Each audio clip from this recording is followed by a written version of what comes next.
Hey everybody, how's it going? It's Annette the Peacemaker. I am coming to you live today from my little office room on YouTube at my channel, Annette the Peacemaker, and also at the Yang Gang Report Live on Facebook, and then also on my personal timeline, also on Facebook. So I took a break from, let's just talk for a little while. So I took a break for like the last week from doing these podcasts, these live stream news cruises and stuff. Cause was anybody else completely overwhelmed with a variety of emotions around the inauguration? Like I sure was. Holy cow. So I guess I just needed to take a week for things to like sink in and to kind of get my emotions under control. And I really didn't want to talk about the riots, or not the riot. Well, I guess it was a riot, the Capitol riot. I didn't want to talk about the insurrection anymore because it just makes me too angry. And I'm just tired of being angry all the time. Like the last 4 years, I've been like in a perpetual state of angry, frustrated, depressed, sad, all those things, anxious, worried, stressed. And so like I took a week to just decompress. And so here we are now.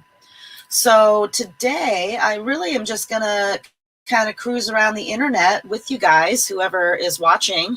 If somebody would like to jump in and hang out with me while we look at the recent current events. Oh my goodness. Sorry. I had my David Pakman video up and his stream just started. It was waiting for the stream to start. Sorry.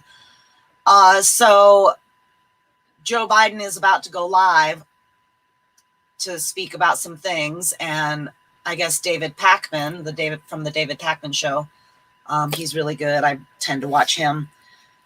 He'll be showing the live stream. So maybe we'll tune into David Pakman's live stream because he's a cool cat and we can give him some support. But in the meantime, why don't we just jump right in? Let me share the screen.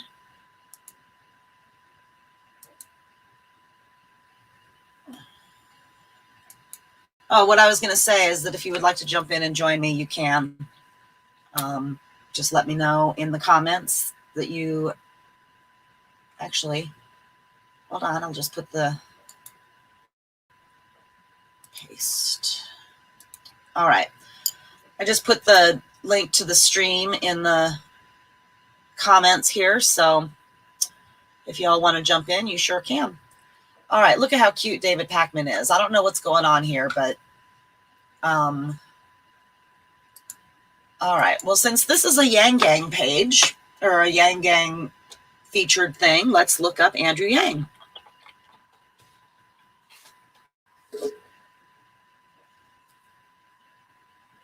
And we'll go to today to get the most recent news. I have been slacking a little bit on listening to the newest episodes of Yang Speaks. I feel like I've missed like a couple, 2 or 3 of them now. And so I need to get caught up.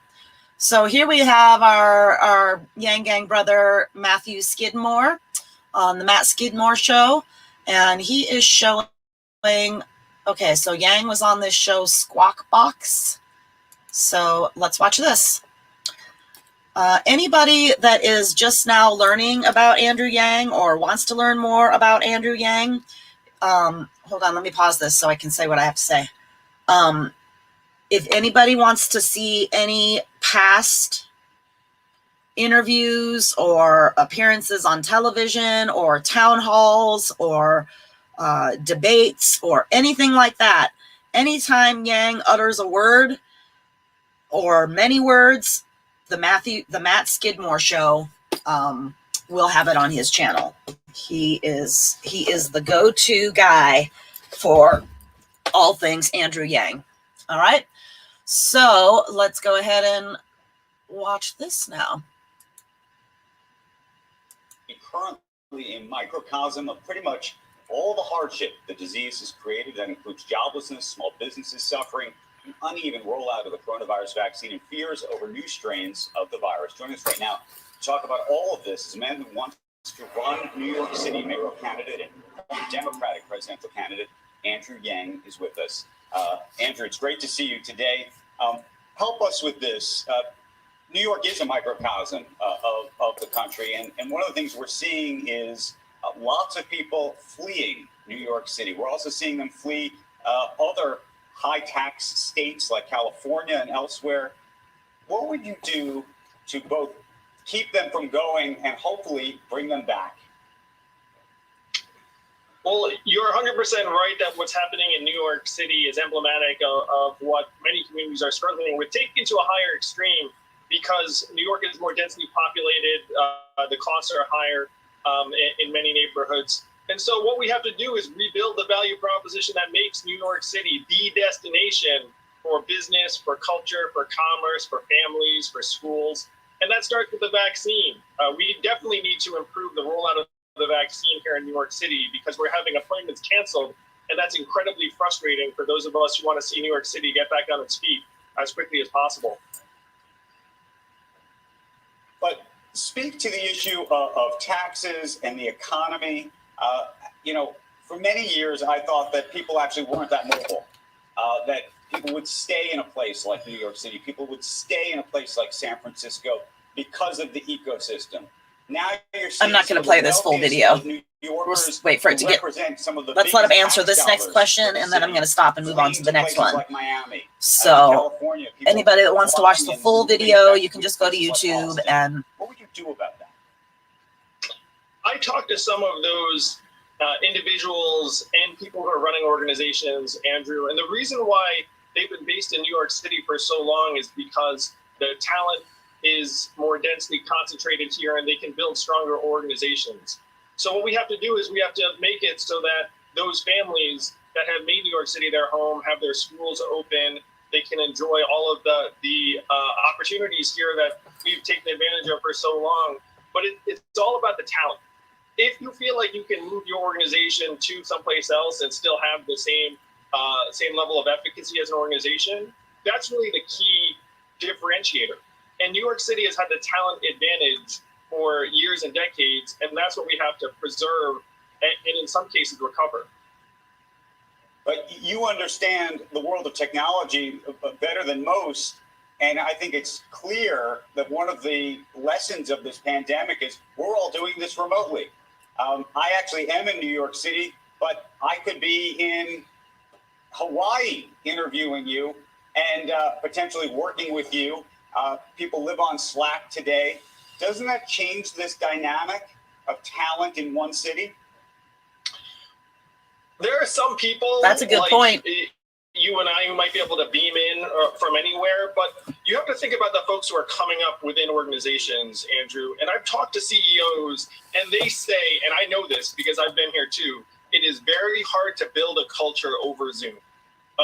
Like if you're someone like you who's been in the field for years or more, then you have a following, you can do your work from anywhere. But if you're still trying to develop and then climb within an organization or even understand what that organization is about, you have to be around other people in that organization. And that. Okay. So, yeah, okay. So there's that. It goes on for about 9 minutes, but that's a long time. If anybody watching, I see I've got some people watching. If you want me to play the whole video, please shout it out in the comments. Someone say hello and tell me who's here and what's up. And if you want me to play the whole one, I'll play the whole video. I don't care. But in the meantime, while there are no comments, I might as well keep moving along. All right. So also from the Matt Skidmore show, gosh, how long is this one? This is from 19 hours ago at the District Council 37 New York City Mayoral Forum. We won't watch all of this either. Maybe it'll just be what Andrew says. Next, and certainly not least, is Andrew Yang. Andrew Yang was a former CEO of the test prep company Manhattan Prep. He's the founder and CEO of a nonprofit called Venture for America. And last year, he was a candidate in the 2020 Democratic presidential primary elections. Mr. Yang, you have the floor. Thank you, Jamila. It's a pleasure and privilege to address you all. When I think of your union, I think of the folks who look after my son Damien every day. He's a public school student. And those of you who are parents know the feeling of dropping your child off at school, leaving him in the care of folks who are going to be looking after him, making sure the school is safe and clean. That is what you all do every day. And I am profoundly grateful. You all are very nervous right now because you know we're facing an historic crisis. You're looking around saying, are we going to get through this with the same number of opportunities, with the same level of benefits and compensation? I'm going to present to you that there are three major variables that will determine the answers to what your paths forward look like. Number one is how much aid we get from the federal government. And I am going to make a more effective champion for New York City than others because I'm friends with a lot of folks in the administration. I have dozens of friends on Capitol Hill, and I will make the case loud and clear that New York City has been giving more than it's been getting for years, and there is no national recovery without New York. The second thing is how quickly are we going to come back from this crisis? We're all frustrated by the vaccine rollout. Many of you are essential workers, and you know you should have already gotten the vaccine, but you have not. We need to get the vaccine rollout right. But then after that, we need to give people the confidence to be able to come together in their place of work or school or even restaurants and bars by having a very quick and easy way to verify that you've been vaccinated. It is that kind of app on our phone that is going to enable this city to come back and avoid the worst of this crisis. We need to accelerate the recovery. And okay, so he got a lot of grief for suggesting that we have an app on our phone to make it simple and easy and efficient for anybody who has gotten the vaccine to show that they had the vaccine. So like getting on an airplane, going to school, going to your place of work, whatever it is, we can't take anybody's word for anything anymore. You know, like people lie a lot. And then you've got the anti-science people who are still a year later spouting off about how the whole virus is a hoax and like I just saw somebody from my own tiny town right here just the other day ago, like someone that I find intelligent and usually like a logical thinker, and this person was like, nah man, it's, you know, I'm all for liberty and this person's not into wearing the mask, you know, he's like an anti-masker. And I was really surprised at that because like, you guys, the virus is real. Okay. Let me tell you, it's real and people are dying from it. And it doesn't matter. Oh, well, it's only like 1% or blah, blah, blah. 1% of how many millions of people live here is an enormous amount of people, dead people, really sick people, like permanently disabled people from the COVID virus. Okay, so like, miss me with that. It's a hoax business. So anyway, I just wanted to say that Andrew got a really, he got a huge pushback on suggesting that. And the third thing is, how are we going to balance this? Hold on. Because we should.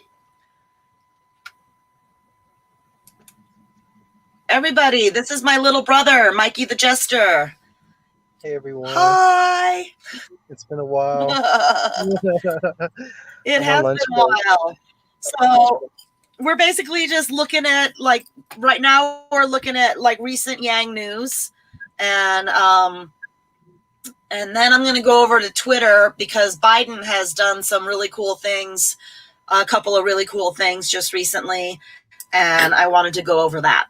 So right now we're just listening to Andrew talk. This is like a mayoral forum thing. These are all the other candidates for mayor in New York City. Nice. Okay, so that's where we are. So we're going to just listen to him for a few more minutes, and then I'll go on to the next video. And not have any illusions, we're going to be facing a budgetary shortfall for years. I have run a small business in New York City, and I know how to get into the guts of an operation and make sure that we can get the money without looking at the people. People are not costs. People are the point. That is how we have to balance the budget. We have to find the inefficiencies that do not touch our people, your compensation, the benefits you bargained hard for. Next question we have is from Francis from Local 3. Okay, so that was awesome. And again, this is like 10 minutes long, so I don't want to be on here all day. Oh, whoops, I guess that's not at full screen. So I'm going to go on to the next video. So he seems to be doing pretty well in the mayoral race, except for like all the hit pieces and stuff, which we in the Yang Gang are very much used to, the hit pieces where they just talk about the pettiest stuff like pizza and bodegas, and it's just absurd. It's just completely absurd. So, but despite all of that, to the best of my knowledge, I do believe he's still in the lead in that race. Right. So, yeah. Okay, well, this is live now on Matt's channel, so I guess we could tune in for a couple minutes here.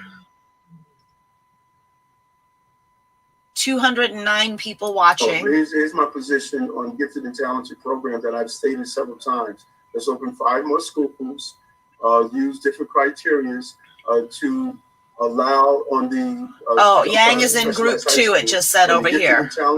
How long till group 2? All right, well, we'll wait because he's not speaking right now. Okay, Georgia has changed electoral politics forever. Yep. Andrew's piano gate. Yeah. Well, I don't know what. Let's watch this. I don't know what this is.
That was awesome.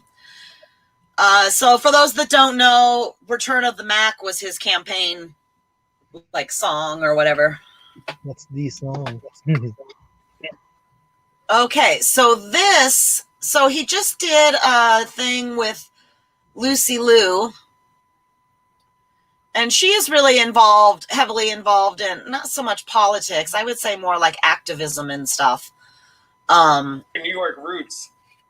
And they just did a thing the other day on yangfornewyork.com. Because like you're a graduate of public school here in New York. Now you're a parent here in New York City. I'm running for mayor because I see the crisis that we're in, and I think I can help. I think I can speed up our recovery. And to me, I'm a numbers person, so some of the numbers that hit home are the numbers that we're all seeing. The 26,000 New York City friends and neighbors and relatives who've lost their lives, and I've talked to folks who were either working in the hospitals and in some cases like holding their hands as they passed, or loved ones who have been mourning their family members. But the economic devastation that COVID has wrought on our city, 700,000 missing jobs, an unemployment level at twice the national average, subway riderships down 2/3, over 10,000 small businesses are closing, including this Korean family's restaurant in Flushing. I was talking to the other day where they've been in business for 35 years and now they're shutting down. And they've been trying to hang on and they just don't see how they can make it work. So just seeing all of the lives that have been lost or disrupted or ruined. And my children are in school here in New York, too. One of them's in public school, and he's never seen the inside of his public school because the school has not been open in his experience.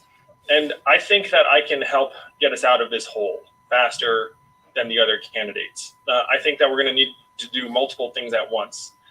So there are the things that are directly in the city's control, and I can talk about my plans where COVID are concerned, or the schools are concerned.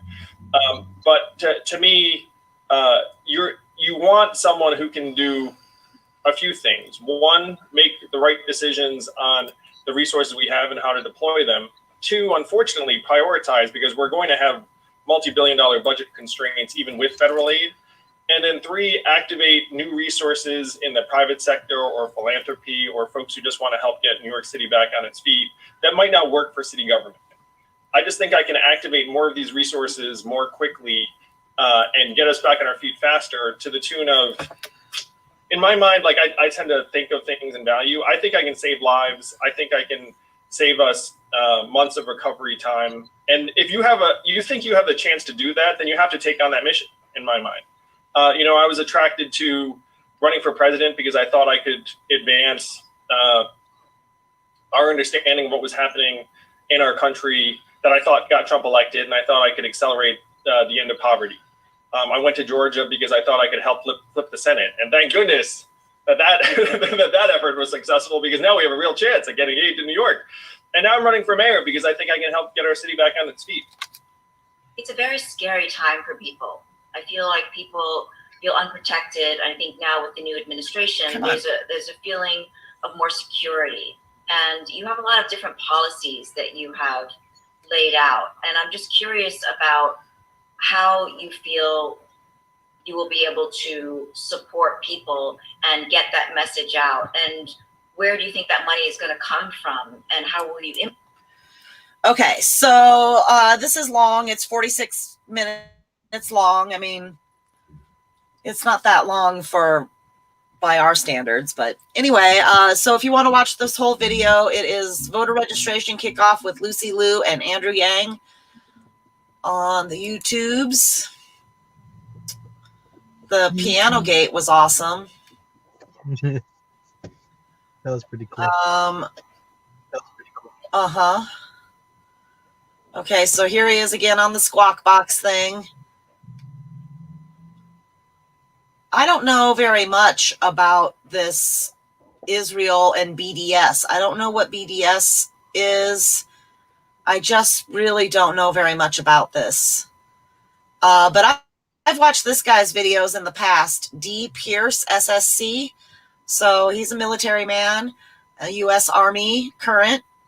And he has a MS in political philosophy, a BS in economics, democracy and Western militarism skeptic. So this guy is really good. If you guys would like to go seek him out. But I'm not going to click on it. Maybe I should, but now's not the time. Okay, so the Biden equity controversy.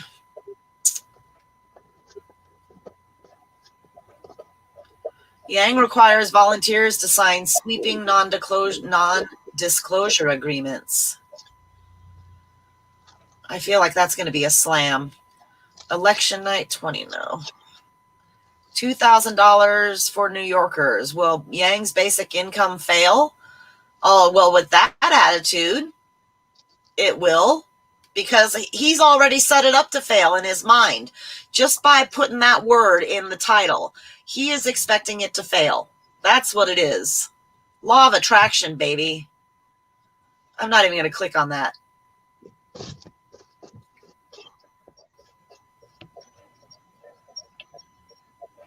Okay, well,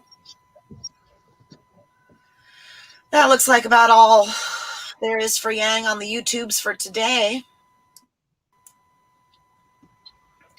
I know you've been taking a break from politics and the news and stuff like that, Mikey. Is any of this stuff news to you? No. Well, I've been trying to get back onto my posting game with Andrew Yang coming back into the mayor, coming back into a race. You know. For the mayor race. Yeah, Yeah. that was very exciting. Yep. I mean, I'm gonna be honest with the whole The thing best we going can around. do is support him for that, because Yeah, I was gonna say like with everything going around in the country, with the U.S. Capitol and all of that going on, like it's very easy to overshadow, you know, with Andrew Yang. But yeah, yeah, I'm still totally. super hyped. I still believe it's a future worth fighting for. I mean, even it's not in our city, it's not in my state. We get it in New York. We can get it anywhere, right? Yep. It's a start, because a lot of the people who didn't want to vote for him, Mm-hmm. I think they dismissed him as just like some tech billionaire, which he's not. And they looked at him as a businessman, and they see Trump and as a businessman, and then they automatically were like, oh no, we don't want that.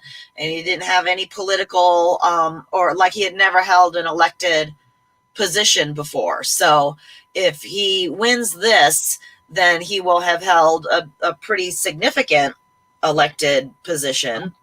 I think Andrew Yang And is like mayor of overqualified. New York City is kind of a bigger deal than like mayor of South Bend, Indiana or something, Yeah. I don't know.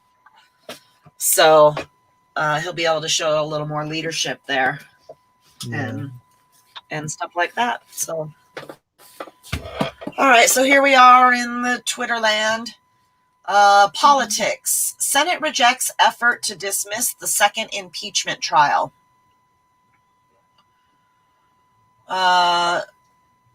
Okay, good. So 45 Senate Republicans supported an effort to dismiss Trump's second impeachment trial. The 5 Republicans who joined Democrats to kill Senator Rand Paul's point of order were Susan Collins, Lisa Murkowski, Mitt Romney, Ben Sasse, and Pat Toomey. So Rand Paul has turned out to be just a total chode, hasn't he?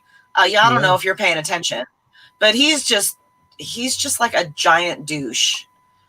For like a hot minute there was a couple years back, Rand Paul worked with Van Jones on, was it Van Jones or was it Cory Booker? I think it was Cory Booker. Yeah. Sorry. So he and Cory Booker presented a bipartisan bill surrounding public private prisons and stuff like that. I can't remember. It's been a couple years ago, but they came together for a common cause, for the greater good. And in that moment, I was impressed with Rand Paul, and I was like, "Oh well, he's not horrible, But now that he's one of Trump's dudes, he is horrible. He's absolutely freaking horrible. And he refuses to wear his mask, even though it's been federally mandated on all federal property. All federal employees are supposed to wear their masks, and he refuses to wear his mask on the Senate floor. And I think that he needs to get the boot and get packing until he can follow the rules. If everybody else is following the rules, he should have to follow the rules too. I agree. Douche. I don't like him. I like him. I thought his dad was pretty cool, Ron Paul. Yeah, sure. That's it. That's about it. I mean, Trump.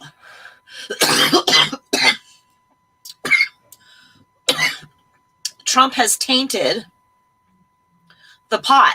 He has tainted and influenced normally halfway decent people, and turn them into something that is so far removed from what they once were, Yeah. And I don't know. I didn't know about Mitch McConnell until the Trump era. So I have a feeling he was probably just horrible forever. You know, like I don't know. I can't. If somebody came out and told me that he did something good for the people, I would probably be shocked.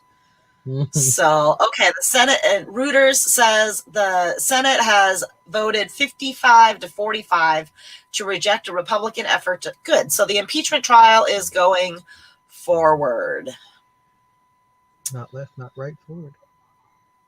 That's right.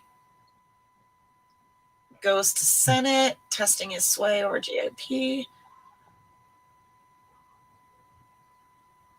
Okay, this is very short.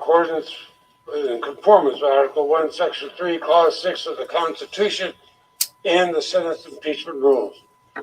Will all senators now rise and raise their right hand? Do you solemnly swear that in all things appertaining to the trial of the impeachment of Donald John Trump, former President of the United States, now pending, you will do impartial justice according to the Constitution and laws, so help you God? He had some force in that "so help you God," didn't he? Yeah. Who's that? I don't know who he was. Okay. U.S. senators as jurors for the second impeachment. Okay. God, I just can't wait to never have to look at that face.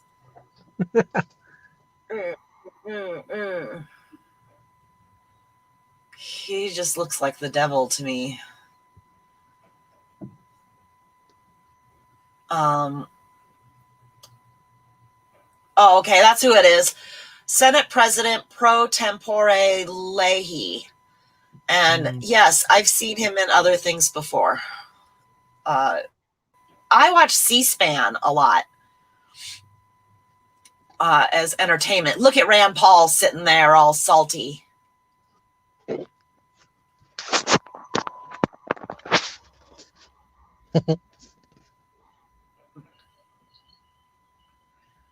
Okay, so the court of impeachment is adjourned until February 9th. So in the meantime, I was just looking at a post that Quintus put up earlier talking about that. He didn't make it public, otherwise I would go and look at it, but that particular post was private. But it was saying that Biden has accomplished so many progressive things in this last week that like he's accomplished a lot. So let's look at POTUS, at POTUS, because I wanted to talk about the time to move forward is now. So, okay, let's watch this.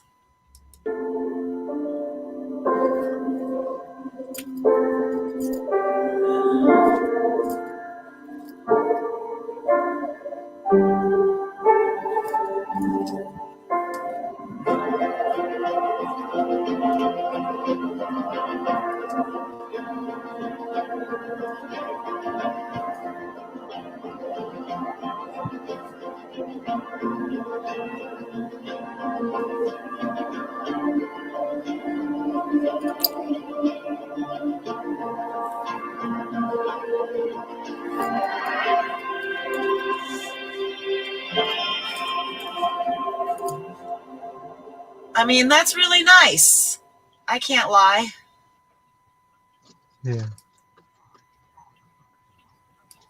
I know you and I both were really, really nervous about Biden, weren't we, Mikey? You and I both were we were so hard to, it was hard for us to get to that place. And, but now that we're here, now that we're here, how do you feel? I mean, I still dream of a day when Andrew Yang is president, or we can just have a world where humanity first is what's important. But I mean, this is a start. This is a new beginning, and this is much better than Trump era. And For I sure. I feel like the last 4 years, it feels like 10 years. yeah, it You really know, I felt just feel like we've been through like the hardest decade ever. And it was only 4 years. yeah. And that's basically my 20s right there. Yeah. How old are you now? I'll be 30 this year.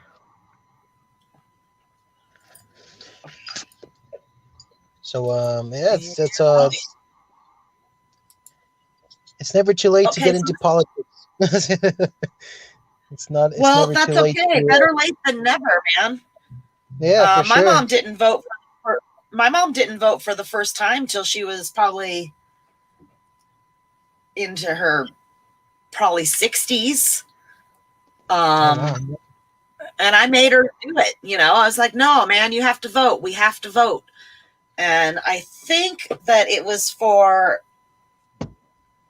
John Kerry and who was that? Bush W?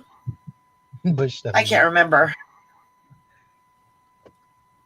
Anyway, all right. So here's what I wanted to talk about. One of the really good things that happened today.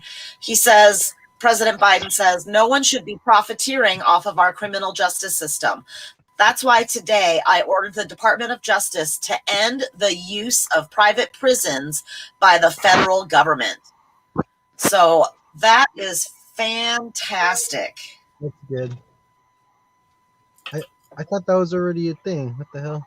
No, private prisons. That is definitely one of Andrew Yang's policies that he had. He wanted to end private prisons. And then yeah, so that was a Yang policy, dude. So we can be happy about that. We can celebrate this. It's okay to celebrate this. And because this is a really amazing thing and it's super duper progressive. Everybody's like, no, he's just a Republican and blue clothing and things like that, you know, and he's considered more of a moderate. And I don't know. I'm just going to deal with one thing at a time in how I just have to take it. We just have to take it one thing at a time right now. So this is one good thing. That is a good thing. That's a major thing. I mean, private prisons, they treat their inmates so bad, right? Yeah, it's terrible. It's terrible. Did you watch Orange is the New Black? No, but it was on Netflix. You're aware of it? Okay. Yeah. So my daughter and I got really into that show, and we watched it diligently, and we're like loyal fans to that show. So what happens is, so at the beginning, they're like just like a federal prison, you know, or like a state prison or whatever. And then they eventually, I mean, it was already pretty bad then, right?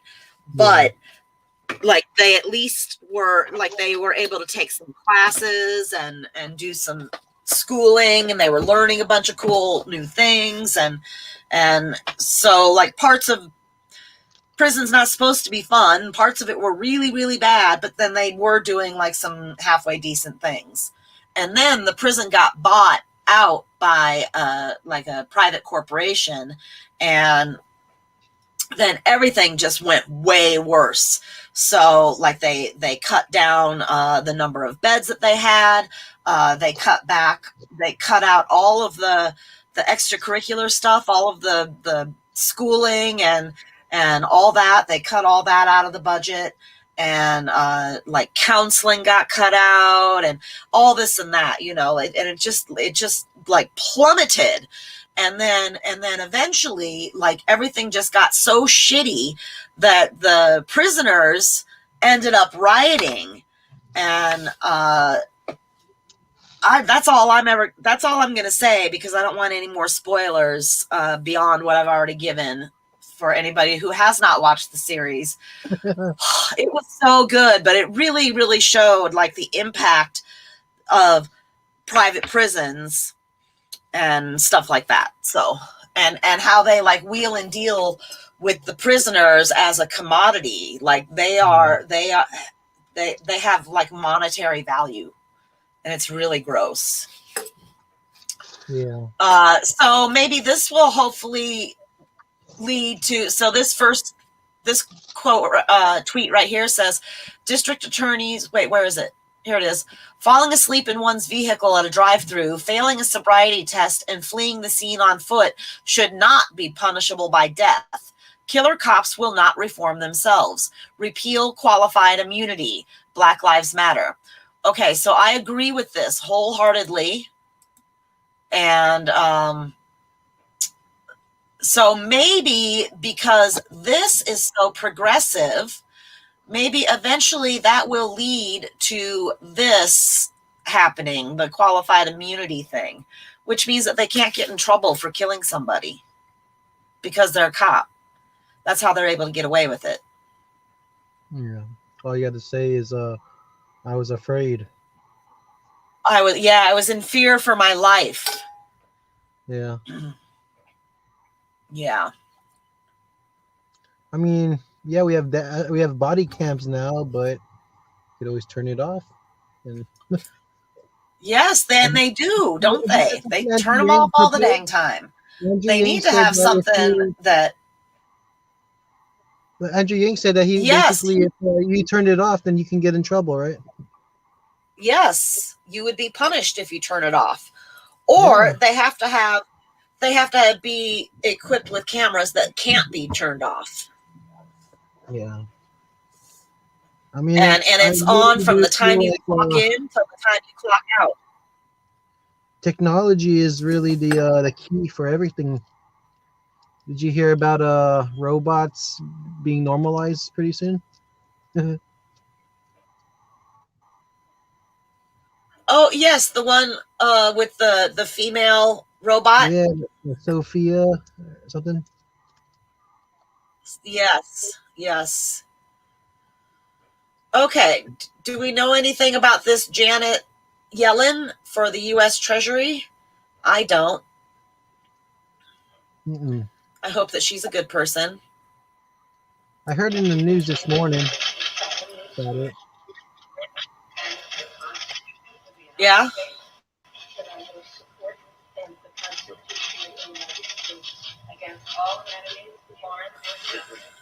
It's a big position.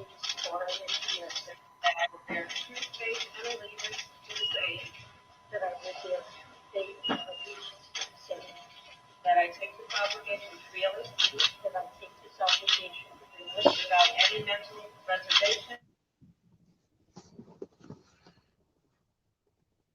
purpose of behavior, and that I will well and faithfully discharge and that I will the duties of the office upon which I am about to enter. All right. Well, so let's see what the responses are. We need a I follow this guy, Jonathan Munitz. I almost always agree with him. We need a Treasury Secretary who will back your stimulus proposal of $2,000 a month. So if we remember, Kamala Harris, before she got tapped for VP, had proposed a bill for $2,000 a month. Madam Vice President Harris, why don't you speak about that bill you proposed anymore? Let's finish MLK Jr.'s vision of a guaranteed minimum income. Yes. Mm-hmm.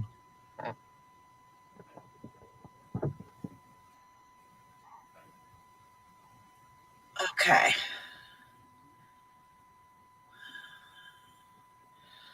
All right, so this is pretty cool. The first Black woman vice president swearing in the first Black defense secretary yesterday, and now swearing in the first woman to serve as Secretary of the Treasury. So many historic moments happening in this administration, and I love to see it. This is true. And the first openly transgender woman is she's high up, like in the health department. Okay, so All right. So generally speaking, it seems like people are pleased with that. We're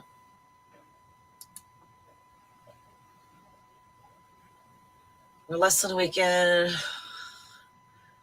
Tune in as I give update on our efforts. So he lifted the Muslim ban. That's also very good. And then he also lifted the trans military ban. Mm-hmm. And that's also very good. And then they're also going to be having an American Sign Language interpreter in every broadcast, from the press secretary to the president to like everybody from the White House. So that's super inclusive. And that's something that Trump never would think of doing. So that's super cool. Okay, he's speaking. Hold on. Our goal, I'd like to update you on the aggressive steps we're taking to meet our goal of administering 100 million COVID-19 vaccine shots within 100 days, and to ramp up the vaccine supply as fast as we can. This will be one of the most difficult operational challenges we've ever undertaken as a nation. I've said that before, but I must say it again, because we're going to do everything we can to get it done. But a lot of things can go wrong along the way. And so, as I've said in the past, we want to give credit to everyone involved in this. Oh no! I'm sorry, guys. Hold on. Mm-hmm.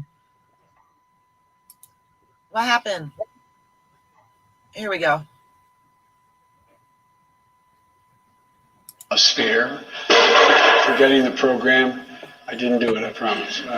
Forgetting the program off the ground. And that credit is absolutely due. But it's also no secret that we have recently discovered in the final days of the transition, and it wasn't until the final days we got the kind of cooperation we needed, that once we arrived, the vaccine program is in worse shape than we anticipated or expected. A lot of you follow this, and nobody is, I mean this sincerely, the press is the smartest group of people in town. You hone this stuff down clearly. I think you found the same thing. Even before I took office, I announced a new vaccination strategy, which centers on federal leadership and execution for our whole country. And that's why I directed my COVID team to go to work immediately on how we could step up the vaccination effort and the vaccinations. I'm pleased to announce the first progress in that work today, on day 7 of my presidency. First, after review of the current vaccine supply and manufacturing plans, I can announce that we will increase overall. I may note parenthetically, you all know that vaccines are distributed to states based on population. And so the smaller the state, the less vaccine, the bigger the state, the more they get. And so this is going to allow millions of more Americans to get vaccinated sooner than previously anticipated. We got a long way to go, though. The second thing, we're increasing the transparency with states, cities, and tribes and local partners when it comes to the vaccine supply. This is something we've heard over and over again from both Democrats and Republicans, state and local leaders, that they need a plan in order to they need to know what they have to plan on. They need to know what the order is going to be. Jeff had a meeting with the governors on Zoom and others, and I think we're getting this coordinated in a way that there's increased cooperation and confidence. But until now, we've had to guess how much vaccine to expect for the next week, and that's what the governors had to do. How much am I getting next week? This is unacceptable. The lives are at stake here.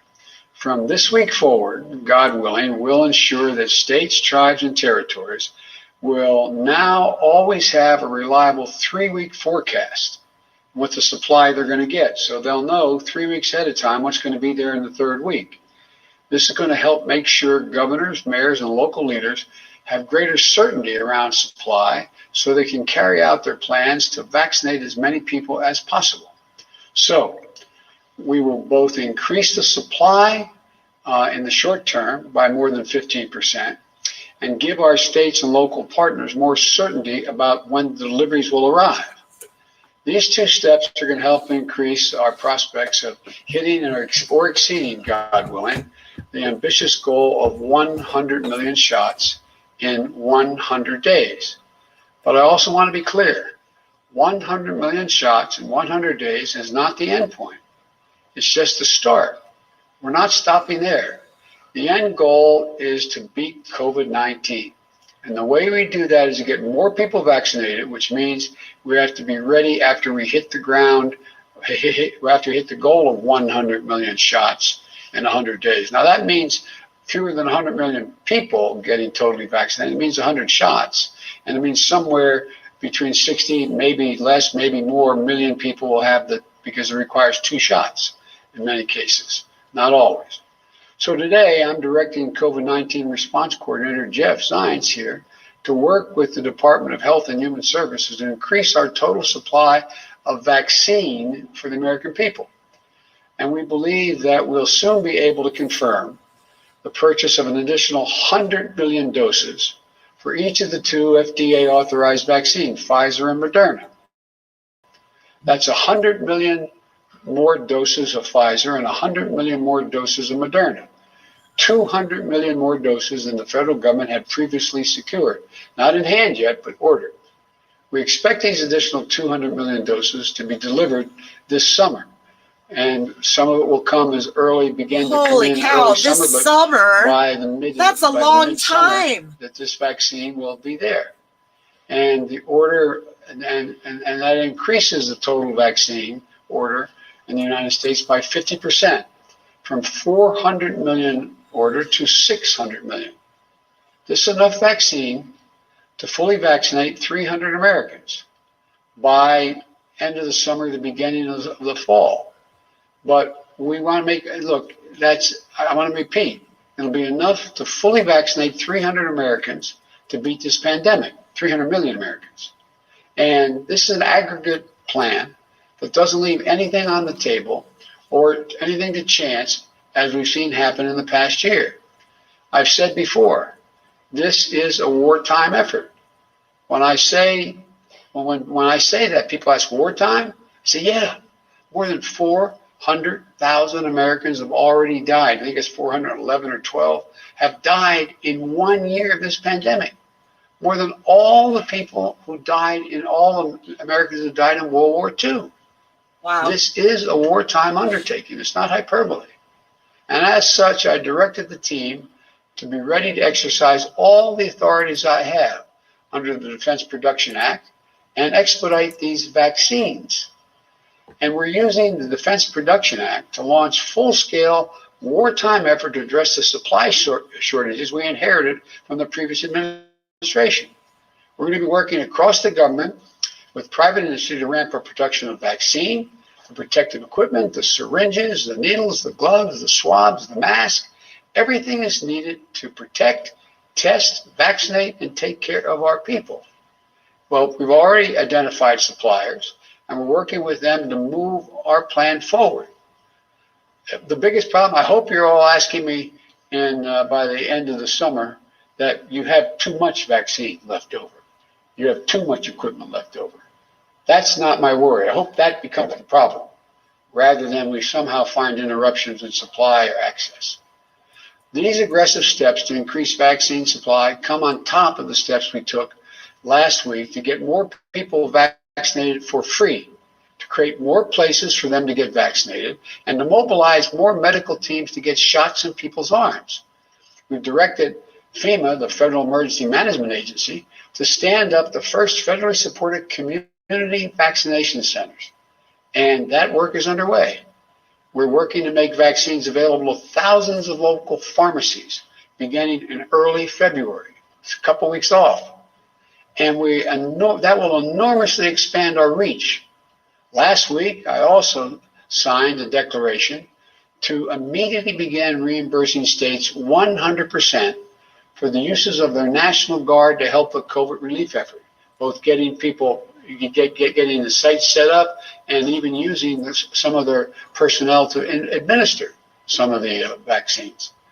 And I think it's something Democrats, Republicans, governors alike have called for.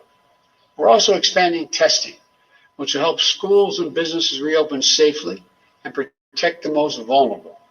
And we formalized the Health Equity Task Force to ensure that equity is at the core of everything we do in urban and rural communities alike, to make sure those people most significantly damaged have access.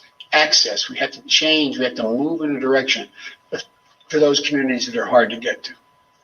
But the brutal truth is, it's going to take months before we can get the majority of Americans vaccinated. Months. In the next few months, masks, not vaccines, are the best defense against COVID-19. Experts say that wearing masks from now on just until April would save 50,000 lives who otherwise will pass away if we don't wear these Wear masks. dang masks, people. That's why I'm for asking crying American out loud. people to mask up for the first 100 days. I've issued executive orders requiring masks It's not on that federal freaking property and hard. interstate travel, trains and planes and buses. One congressman pointed out, he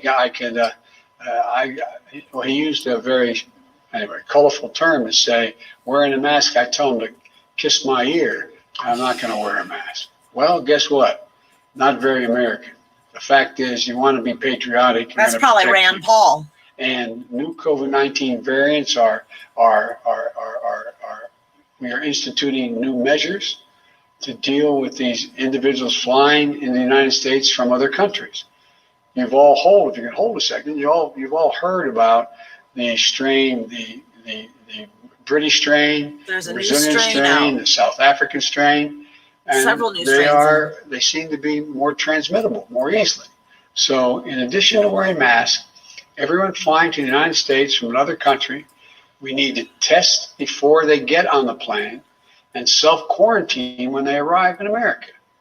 I'm going to close with this. We now have a national strategy to beat COVID-19. It's comprehensive. It's based on science, not politics. It's based on truth, not denial. And it is detailed.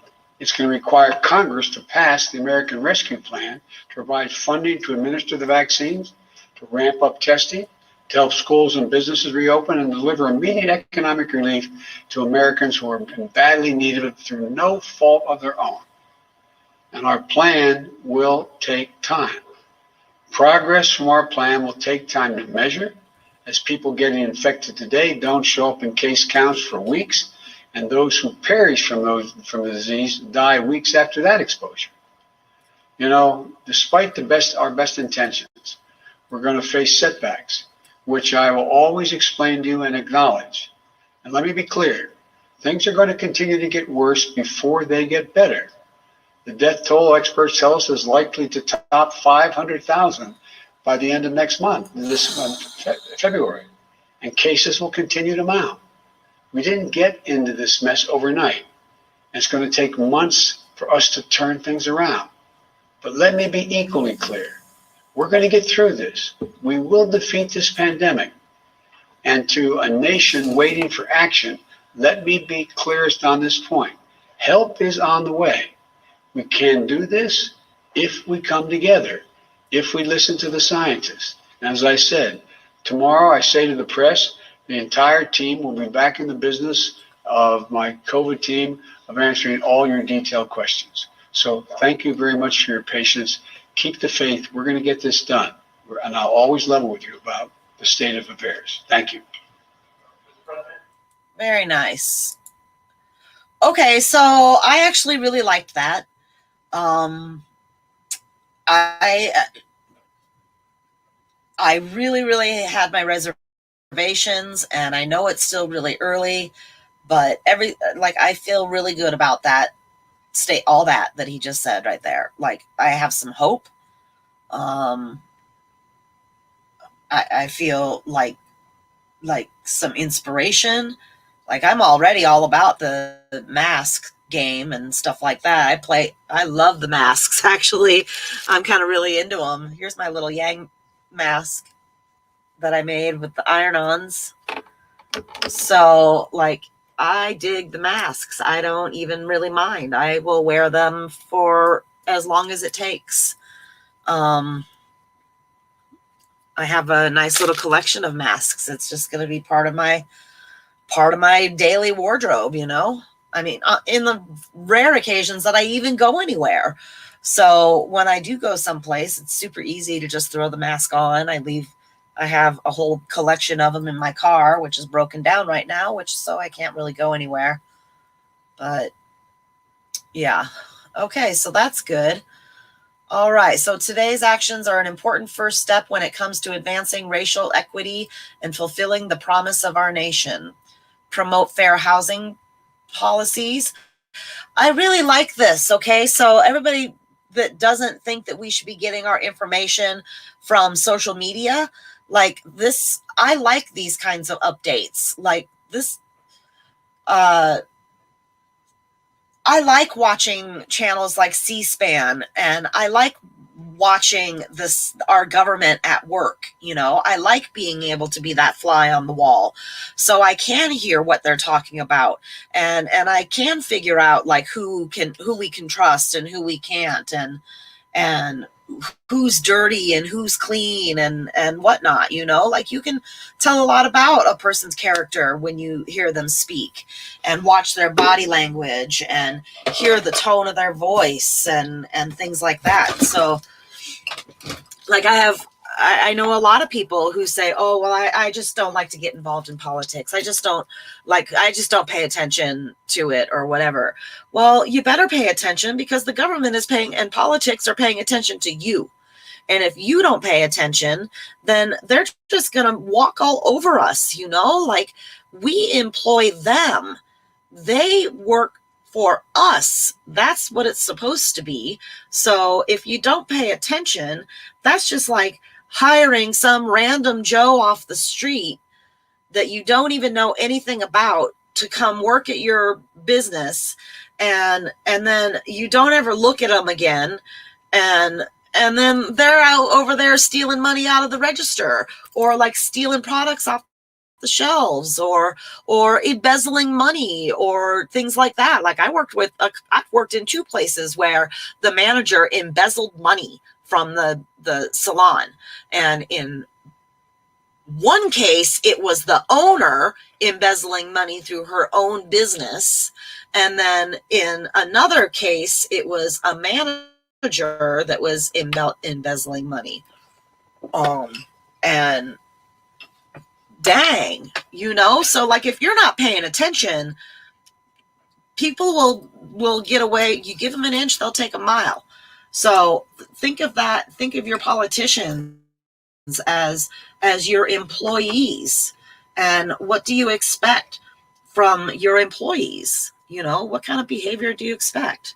So I expect transparency like this, and I expect like daily updates. So I was watching the new press secretary today on YouTube this morning, and she said that they're going to start giving updates like 3 times a week. So, you know, she answers questions pretty honestly, as far as I can tell. And if she doesn't have an answer for a question, she either directs the journalist to someone who will have the answer, or she says, you know what, I don't have anything more for you right now, but I will look into it and get back to you. Like, that's some good leadership, man. Like, you need to be able to do that and say those words like, hey, I don't know. I don't have an answer. I'm sorry, but I will get back to you with it. So, I mean, I've been pretty impressed so far, and I realize it's only a week in, but my God, Sarah Huckabee Sanders compared to this lady, what? Like, I barely watched that Kayleigh McEnany woman because I just quit watching the press secretaries, Trump's press secretaries altogether, because whatever they were saying, they were lying, you know, and whatever. So anyway, what else?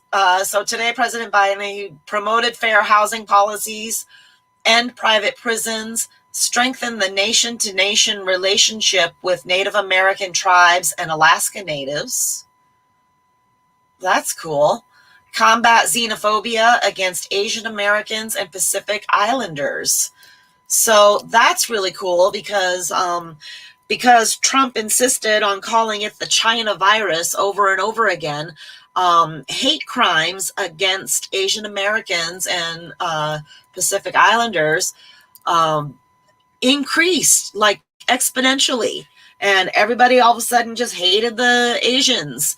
And and in these people's minds, all Asians are Chinese. It doesn't matter what flavor of Asian you are automatically just like lumped into Chinese. And then, so if you're Chinese, you must be a communist and whatever. So yeah. All right. Well, let's retweet this because that's good. Okay. So let's see what he has to say here. Those 8 minutes and 46 seconds that took George Floyd's life opened the eyes of millions of Americans and millions of people around all over the world. It was the knee on the neck of justice, and it wouldn't be forgotten. It stirred the conscience. I'm not sure if Trump ever uttered the name George Floyd. I don't think he ever said anything about him. If I'm wrong, somebody can correct me, but anyway. And tens of millions of Americans. And in my view, it marked a turning point in this country's attitude toward racial justice. When the 6-year-old daughter, Gianna, who I met with when I met with the family, I leaned down to say hi to her, and she looked at me and she said, "Daddy changed the world." That's what Gianna said, his daughter. Daddy changed the world. And I believe she was right.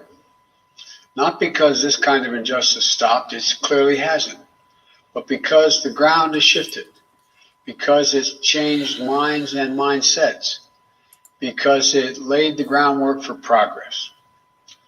COVID-19 has further ripped a path of destruction through every community in America, but no one has been spared. But the devastation in communities of color has been nothing short of stunning. Just look at the numbers. 40% of frontline workers, nurses, first responders, grocery store workers, are Americans of color, and many are still living on the edge. 1 in 10 Black Americans is out of work today. 1 in 11 Latino Americans is out of work today.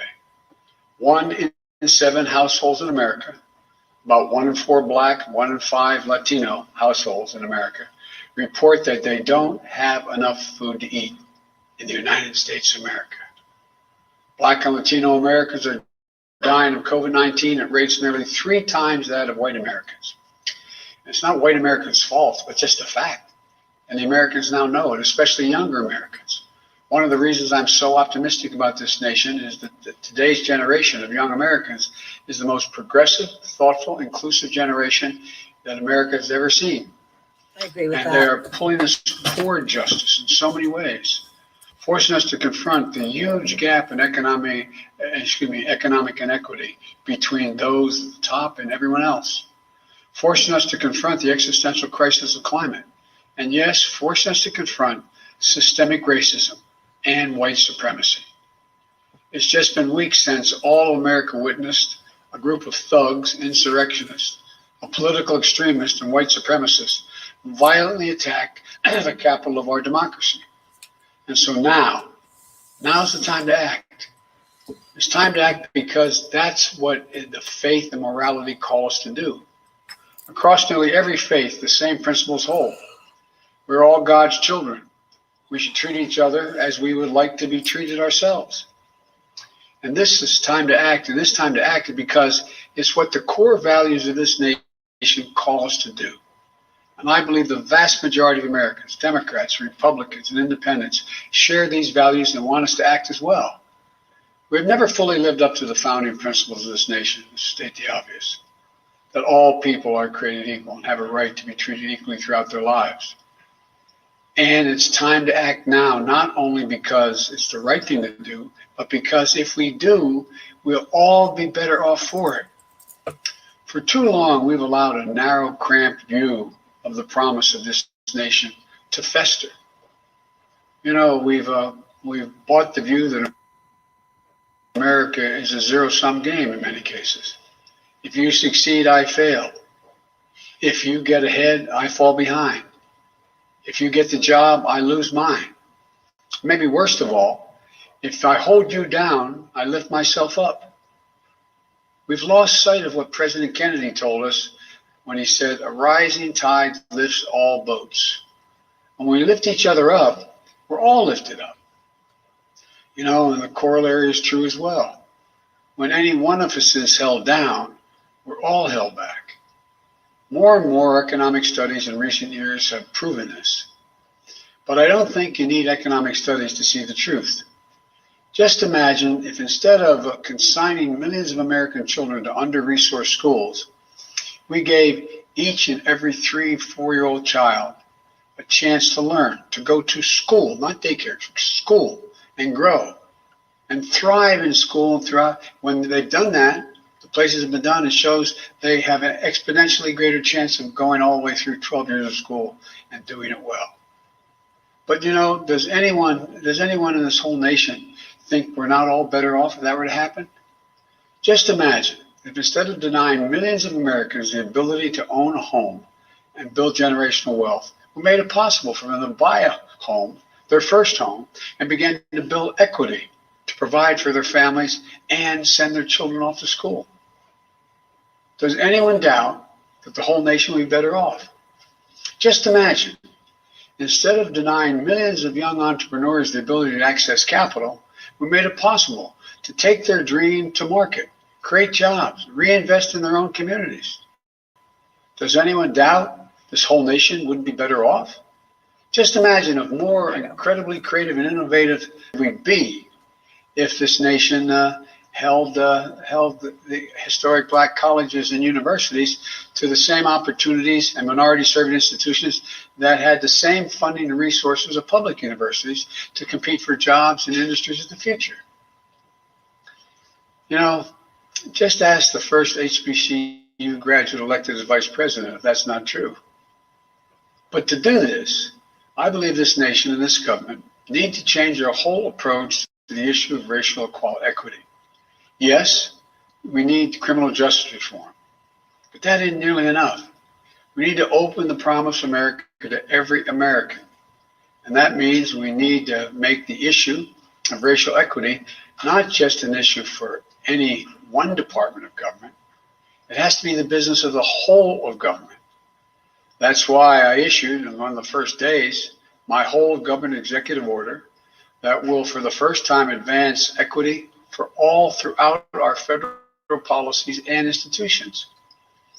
It focuses on the full range of communities who have been long underserved and overlooked. People of color, Americans with disabilities, LGBTQ Americans, religious minorities, rural, urban, suburban communities facing persistent poverty. And I've asked Ambassador Susan Rice to lead the administration's charge through the White House and Domestic Policy Council, because I know she'll see it through. Every White House component and every agency will be involved in this work because advancing equity has to be everyone's job.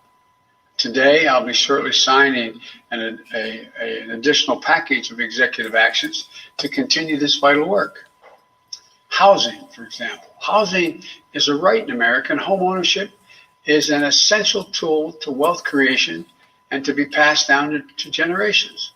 Today, I'm directing the Department of Housing and Urban Affairs and Urban Development to redress historical racism in federal housing policies.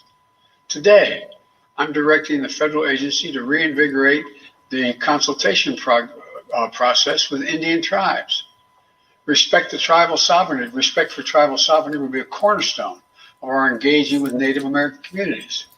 This builds on the work we did last week to expand tribes' access to the Strategic National Stockpile for the first time, to ensure they receive help from the Federal Emergency Management Agency, FEMA, to fight this pandemic. Today, I'm directing federal agencies to combat resurgence of xenophobia, particularly against Asian Americans and Pacific Islanders that we've seen skyrocket during this pandemic. I told you. This is unacceptable, and it's un-American. I've asked the Department of Justice to strengthen its partnership with the Asian American and Pacific Islander community to prevent those hate crimes. I've also asked the Department of Health and Human Services to put out best practices for combating xenophobia in our national response to COVID. Look, in the weeks ahead, I'll be reaffirming the federal government's commitment to diversity, equity, and inclusion and accessibility, building on the work we started in the Obama-Biden administration.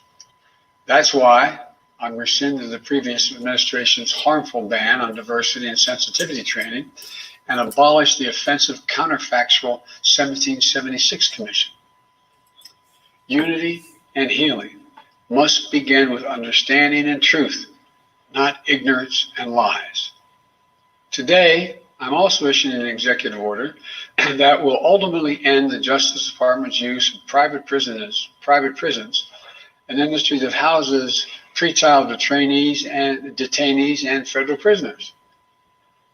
The executive order directs the Attorney General to decline to renew contracts with privately operated criminal facilities, a step we started to take at the end of the Obama administration and was reversed under the previous administration. This is the first step to stop corporations from profiting off of incarceration that is less humane and less safe, as the studies show. And it is just the beginning of my administration's plan to address systemic problems in our criminal justice system. Here's another thing we need to do. We need to restore and expand the Voting Rights Act, named after our dear friend John Lewis, and continue to fight back against laws that many states are engaged in to suppress the right to vote while expanding access to the ballot box for all eligible voters. Because here's the deal, and I'll close with this. I ran for president because I believe we're in a battle for the soul of this nation. And the simple truth is, our soul will be troubled as long as systemic racism is allowed to persist. We can't eliminate it. It's not going to be overnight.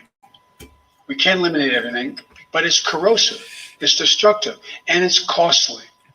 It costs every American, not just who felt the sting of racial injustice. We are not just a nation of morally deprived because of systemic racism. We're also less prosperous. We're less successful. We're less secure. So we must change. And I know it's going to take time, but I know we can do it. And I firmly believe the nation is ready to change. But government has to change as well. We need to make equity and justice part of what we do every day. Today, tomorrow, and every day. I'm going to sign these executive actions to continue the work to make real the promise of America for every American. Again, I'm not promising we can end it tomorrow, but I promise you we're going to continue to make progress to eliminate systemic racism, and every branch of the White House and the federal government is going to be part of that effort. Thank you.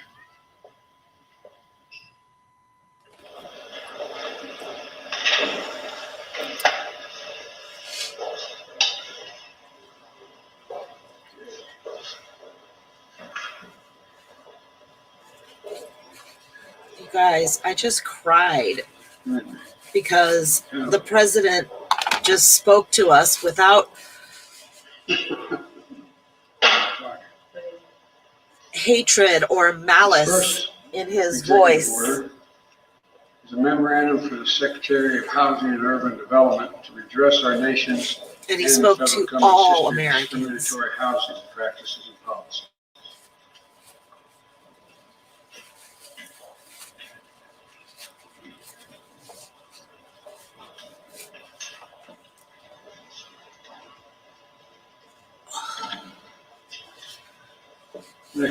Next executive order is reforming the incarceration system by eliminating the use of privately operated criminal detention facilities.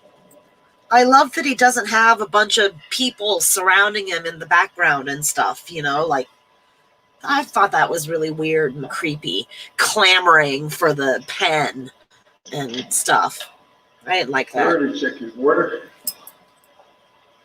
is a memorandum for the heads of executive departments and agencies.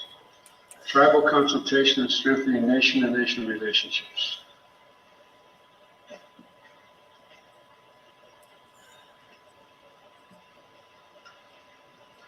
last executive order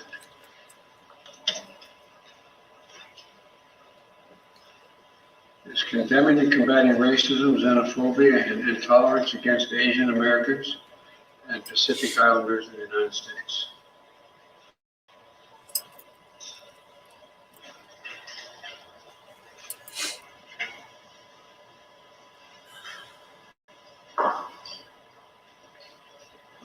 I think the country's ready, and I know this administration.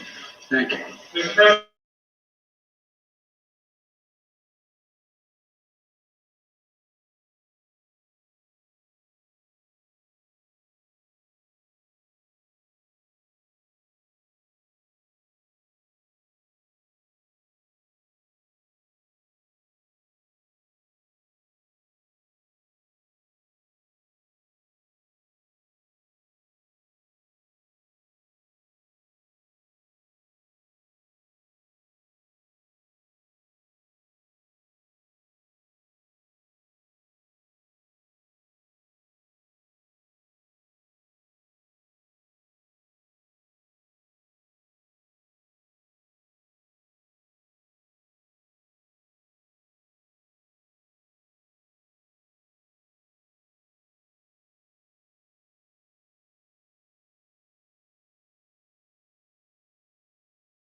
Okay, so my internet just cut out for a minute. I live in southern Arizona. Nobody's even watching, but I might as well just finish it up. So I live in southern Arizona, and we moved here because we thought that we would never have to deal with snow.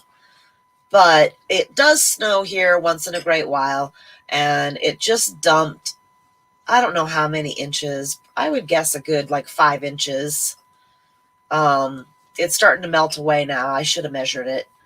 But anyway, and I forgot where I was going. Oh, the snow kept getting on our internet dish and making our internet cut off. So I don't know if that's what just happened, but I might as well end this stream anyway on that note.